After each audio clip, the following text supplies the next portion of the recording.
నమస్తే. ప్రస్తుతం మనం పరిగి నియోజకవర్గం స్థానికంగా మల్లేపల్లి గ్రామ పంచాయతీ పరిధిలో అయితే ఉన్నాం.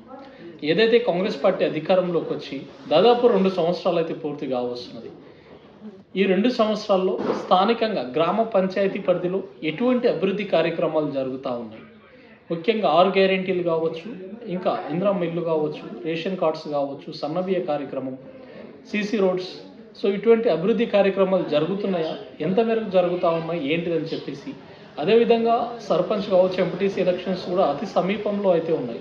వీటన్నిటి గురించి స్థానికంగా ఎవరు నిలబడబోతున్నారు, నిలబడితే గెలవడానికి ఎటువంటి ప్రయత్నాలు కొనసాగుతున్నాయి, సో స్థానిక ఎమ్మెల్యే రామ్మోహన్ రెడ్డి గారి యొక్క ఆశీస్సులు గ్రామం పైన ఏ విధంగా ఉన్నాయని చెప్పేసి మనతో మాట్లాడడానికి కాంగ్రెస్ పార్టీ సీనియర్ లీడర్, అంటే ఈ రోజుల్లో సో కాంగ్రెస్ పార్టీ నిఖార్సైన కార్యకర్త అనుకోవచ్చు. సో మనతో బోయిని శ్రీనివాస్ అయితే మనతో ఉన్నారు.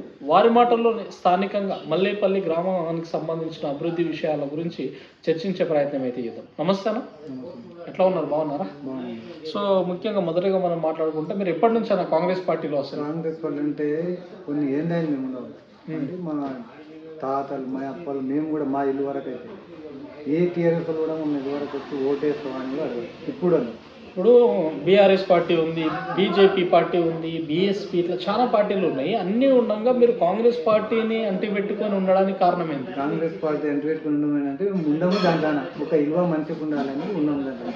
ఇంకో పార్టీలో కొరమనే ఆలోచన లేదు. ఈ రోజుల్లో కండువాలు మార్చినంత ఈజీగా ఇదైతే అక్కడ ఎడపచ్చగడ్డి ఉంటుంది ఆడన్నట్టు ఉన్నారు. ఎట్లయితే ఉండదు, నాకు అది నచ్చదు. నాకు అది నచ్చదు. ఎక్కడ పార్టీ గెలిచి అక్కడ మాతో కూడా వచ్చినాడు. కాంగ్రెస్లో పోయి టీఆర్ఎస్లోకి వచ్చి, టీఆర్ఎస్లో పోయి కాంగ్రెస్లోకి చాలా మంది నేను పోయి కాంగ్రెస్ ఉన్నది. ఉపాధి ఉండాలి, ఉద్యోగం తిన్నామా తింటాం కూడా సరే నేను ఉండాలి. కాంగ్రెస్ కానీ ఉంది. ఎందుకు అంటే కాంగ్రెస్ పట్ల అంత ప్రేమ ఎందుకోసం? ప్రేమ ఎందుకోసం సార్ మంచోడని, సార్తో పోయినా కానీ మేము ఏమని అనుకున్నాను చేస్తారు. అడిగినామనుకో ఇది కావాలి సార్ అంటే సరే బిడ్డ సార్తో. అందుకని ఒక ఇంటికి అడిగిపోయినా మనకు ఈయన కూడా ఉన్నాము, ఆయన కూడా ఉన్నాము. ఒక దాని సార్తో మంచిగా ఉంది, సార్ మనకు పనులు చేస్తారని. సో నమ్మకం కాంగ్రెస్ పార్టీ పైన, స్థానిక ఎమ్మెల్యే రామ్మోహన్ రెడ్డి పార్టీ పైన ఉన్న నమ్మకం. సో బీఆర్ఎస్ పార్టీ నుంచి కనీసం మిమ్మల్ని అడిగే ప్రయత్నం కూడా ఎవరు చేయరు. మల్లెపల్లి ఇల్లు కూడా అడుగు, ఇల్లు కూడా అడుగు. ఇదివరకు నేను టీఆర్ఎస్ ఓటు అడిగిన, బీజేపీ ఓటు అడిగిన, ఒక్కరు కూడా ఓటేస్తామని అడగలేదు. ఒక మనిషి కూడా. సో వచ్చి డబ్బులు ఎలక్షన్ డబ్బులు కూడా నా ఇంటికే రానుకున్నా, నా ఇంటికే రాదు అసలు. ఈయన రావడానికి కూడా తెలుసు. అన్ని ఇళ్ళు పోతారు, ఇప్పుడు అన్ని ఇళ్ళు కడితే నా ఇంటికే రాదు. ఇది కట్టర్ కాంగ్రెస్ ఇల్లు, ఇది పక్కా కాంగ్రెస్ ఇల్లు అని. అయితే మా ఆయన ఒక ఆయన ఎంపీటీసీలో ఉండే ఒకసారి కుమ్మరాయన టీఆర్ఎస్ ఊరు మొత్తం ఆయన. ఆయన ఇప్పుడు మళ్ళీ కాంగ్రెస్లో కూర్చుందని ఆయన ఊరు మొత్తం నన్ను అడిగాడు. అడిగిన వేస్ట్ అడిగి కూడా రాదు. సో మరి కాంగ్రెస్ పార్టీలో ఎంతకాలం నుంచి ఉన్నారు? స్థానికంగా ప్రస్తుతం కాంగ్రెస్ పార్టీ అధికారంలో ఉన్నది. అధికారంలో ఉన్నప్పుడు అంటున్నా అతని ముందవాళ్ళ రామరెడ్డి ఉన్న దమ్మాలని కూడా కాంగ్రెస్. అప్పుడు ముందవాళ్ళ రామరెడ్డి కూడా మాట్లాడు హైదరాబాద్లో దవాఖాన కూడా పోయి పడుతుంది. అప్పటి నుంచి కాంగ్రెస్ పార్టీ ఇప్పటికి కూడా. కాకపోతే కాంగ్రెస్ నుంచి నాకు ఇది కావాలని ఆశపడి ఇప్పటికి కూడా ఆశపడి, నేను కూడా ఆశపడి మనం అడుగుతుంటే నష్టం వస్తే రాదని. మరి ఇప్పుడు స్థానికంగా కాంగ్రెస్ పార్టీ అధికారంలోకి వచ్చిన తర్వాత గ్రామంలో ఎటువంటి అభివృద్ధి చేస్తూ ఉంది? ఇప్పుడు మొన్న సీసీ రోడ్ వేసింది, మేమే వేసింది. 4 లక్షలు పట్టుకొని సీసీ రోడ్ పూర్తయింది. మొన్న ఎసివాడ కూడా 4 లక్షలు చేసారు, వీళ్ళు వేయలేదు. ఎసివాడ చేసినాము, వాళ్ళు వేయలేదు. అది అదే ఉంది, ఇప్పుడు వేయలేదు. ఇప్పుడు ఇందిరామ్మ ఇండ్లు కూడా ఒక 7 ఇండ్లు వచ్చినాయి. 7 ఇండ్లలో ఇప్పుడు 5 ఇండ్లు బేస్మెంట్ కూడా అయిపోయింది.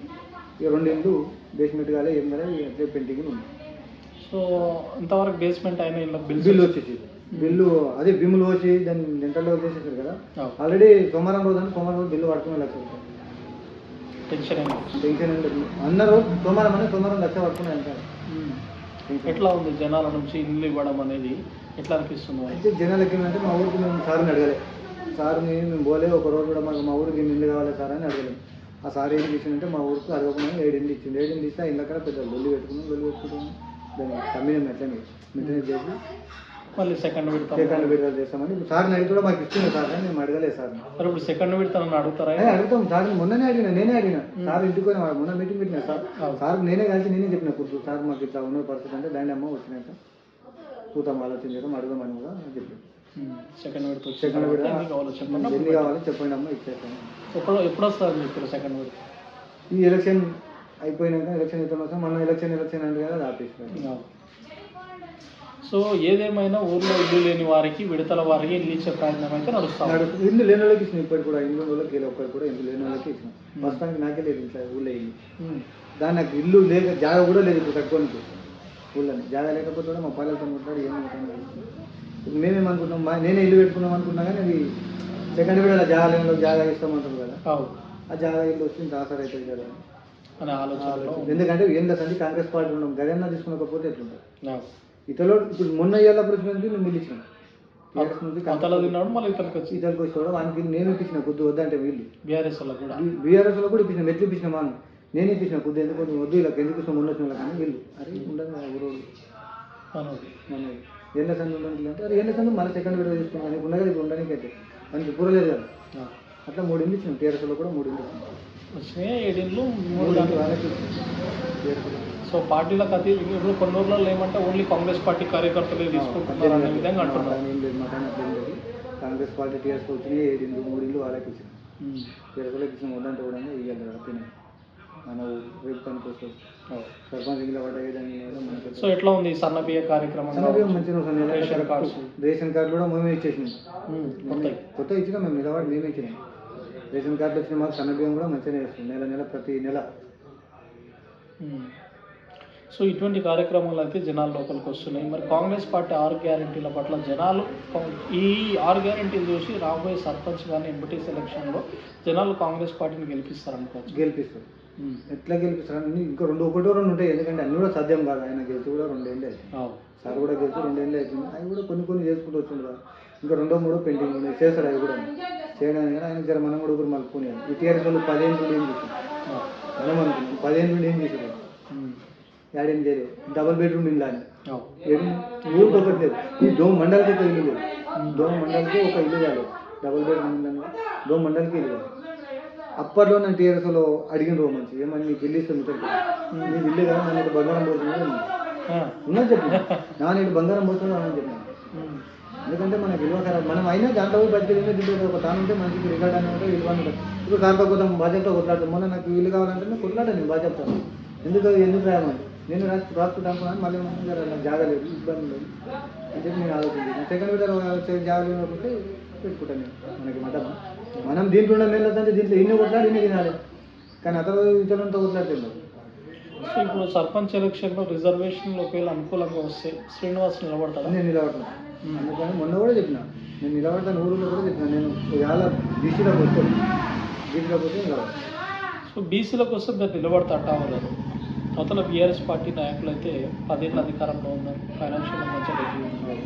సో మీరు కొత్తగా నిలబడతా అంటాం. రాజకీయాల్లో ఎటువంటి అనుభవం అయితే లేదు.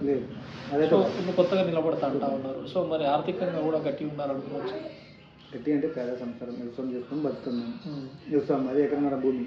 సో మరి ఇప్పుడు సర్పంచ్ నిలబడంటే ఏమన్నా చేస్తాం ఉన్నాయి ఎట్లనో లేక ఇప్పుడు దుబ్బాలు అనుకున్నాము. దుబ్బాలు ఎట్లనో అవుతుంది.